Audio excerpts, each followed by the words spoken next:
good day mga boss, meron pa akong gagawing cellphone dito at ang problem po ay bloated battery. Ang model po ng unit na to ay Poco X3 Pro. So wala naman po itong ibang problema kundi papalitan lang po ang battery dahil ang battery po niya ay nag-bloated na po or lumobo na po. So kapag lumobo na po ang battery ng inyong mga cellphone boss, mas maganda kung papalitan nyo po ito kaagad-agad upang hindi na po mandamay ng problema po. Kasi merong ibang battery na bloated naman pero matagal pa rin po siya malobat. Yun nga lang hindi po advisable talaga gamitin kung lumobo na po ang battery ng inyong mga cellphone kasi nandadamay na po ito ng problem. Kung napapansin ninyo na malakas na uminit or nadagdagan ng init ng inyong cellphone, yun pala ay sira na inyong battery or bloated na po. Meron din pong hindi bumobloated na battery pero sira na rin po ang battery dahil malakas na po uminit. Kapag nasisira po kasi ang battery, dumadagdag po ito sa pag-init ng inyong mga cellphone. At kung minsan napapansin po ninyo, ang bilis kumarga tapos ang bilis din malobat, yun po ay cause na sira na po ang inyong battery or palitin na po. So kapag naglobo ang inyong battery or bloated kagaya po nito, papalitan po kagad ito para hindi naman damay ng ibang parts po na masira nito. Kagaya po ng unit na to, ito ay nakapatong po ang kanyang flex dito. Kapag lumobo pa po ito ng mas malaki, pwede pong masira ang charging flex ng kanyang cellphone at mapunit po itong fingerprint po dahil nakapatong ang flex doon po sa battery. And then pwede rin po masira ang FPC connector ng kanyang board. So dagdag problema po yun, dagdag re-repair na naman po. So buti kung may mga pyesa lagi, mas mabilis mag-repair.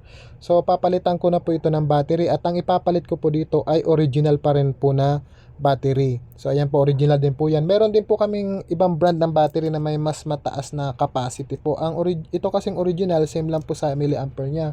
Meron din kaming ibang brand na mas mataas na po ang milliampere. So pag mas mataas, mas matagal na po malobat. Sa mga magdi-DIY nga po pala dyan, ingat lang po kayo sa pagbabaklas ng inyong mga cellphone. Kasi kung ganitong bloated na po, iwasan nyo po ito na wag matusok or wag mabutasan ang battery. Kasi once na sumingaw po ito, pwede po itong magliyab or maglikha ng apoy po dahil malakas po mag-apoy ito at umuusok po ito kapag nabutasan. So delikado po talaga kapag nag-bloated na ang inyong battery dahil pwede po itong masunog at mandamay ng ibang bagay po. At oo nga po pala mga boss, ang cause po ng pag-bloated ng battery dahil na rin po ito sa katagalan, pero madalas po kayo nagbo-bloated ang battery dahil ginagamit po ito na naka-charge. So habang ginagamit nyo, charge po kayo ng charge kaya nagbo-bloated, hindi po nagkakarga ng maayos ang battery. Kaya naghahabol ng charging percent ang battery at yung ginagamit po ninyo, nagmamalfunction po ang charging. Kaya nagkukos po ito ng kanyang pag-bloated or pagkasira po ng battery. So sa mga magdi-DIY po dyan, doble ingat lang po kayo nito dahil bloated po ang battery nito. And then, o nga po pala mga boss, kung halimbawa bloated na inyong battery at ayaw nyo pa po papalitan, mas maganda na ipatanggal nyo po muna ang inyong battery at wag na po munang ikabit. Itabi nyo na lang muna inyong cellphone kasi kung nakakabit ang battery, lulobo po yan at mandadamay na lang yan ng ibang problema. So mas mapapalaki po ang inyong mga gastos dyan sa inyong cellphone. And then after po natin maikabit ang battery, idikit na po natin ulit ang back cover. So meron po kami ditong ginagamit na pandikit po na talagang pang cellphone. Wag po kayo gagamit ng ibang glue kagaya ng super glue po. Yung iba kasi gumagamit po kayo ng super glue.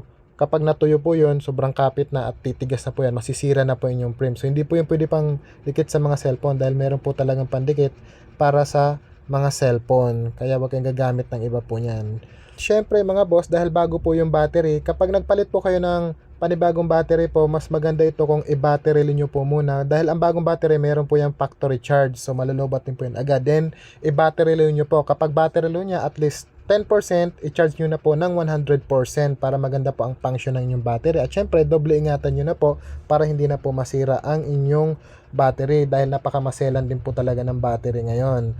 So, itong pinalit po namin ay original battery pa rin and working condition po. Wala po itong pinagkaiba sa kanyang original dahil original din po ang pinalit namin. Kumbaga, stock rin po siya. So, yun lang po mga ma'am and sir, Poco X3 Pro bloated battery replace successfully. Sa mga magpapagawa dyan, punta lang po kayo sa aming shop or ipadala nyo po sa amin via LBC. PM lang po kayo sa aming Facebook page. And yun lang po mga boss. Thank you and good day to all of you. Poco X3 Pro Repair